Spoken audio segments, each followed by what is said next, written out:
With the new compact range, we've kept the same design philosophy of not trying to get a small speaker to do bass, but keep it focused on the mid-range and the upper bass. I think the new port on the F5 really cleans up the lower end of its register. It's quite noticeable when the voice fundamental is clearer, and that's one thing that the new port really gives to the F5 there. It's a really useful speaker, just filling in little gaps and doing lots of odd jobs. The F81 is one of my favourites. The integration of the 8-inch and the 1-inch is really, really good. It's totally flat. You could have that as a hi-fi speaker or a studio monitor. The compact range definitely has our sonic signature, and that's due to using a paper cone mid-range driver doing a wide bandwidth and not asking it to do low frequencies. Because we focus on the mid-range in the design of our compact products, that then leads to the SP8 and the SP10, where we've got a small box that is focused on making low frequencies, but not mid-range. So then by combining those two things together, you get a really nice full-range system that's got our signature mid-range clarity and definition, but then also the bass punch and dynamic as well.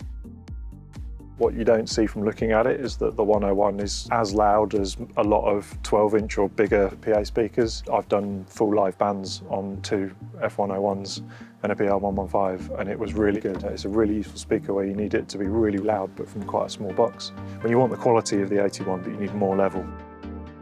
So the 1201 I think has probably benefited the most from the new port design. That's really improved the low frequency response and output. Now I think you could really use it as a standalone speaker for a lot of jobs.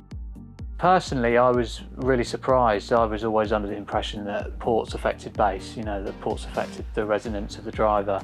But the more we go into it, the more we realise that everything affects everything. And actually when the driver's sat there happy in the cabinet, everything gets better. This new port has enabled us to get right up to that sharp edge. Previously, we offered the compact range with an option of connectors, either being the Phoenix install connector, which is very cost effective, or the NL4 connector. What we've managed to do is build both of those into the same panel. So all cabinets have both options, always. When it comes to installs, the existing yokes will all fit the new 0.2 versions. All the wall brackets will as well. For the 1201, we've got a slightly extended wall bracket because it stands a little bit further off the wall. That makes it really easy for our installers who might already carry stock of accessories. It's like lots of small improvements and small changes that then all come together and then bring the whole thing up and really brought everything up to the next level.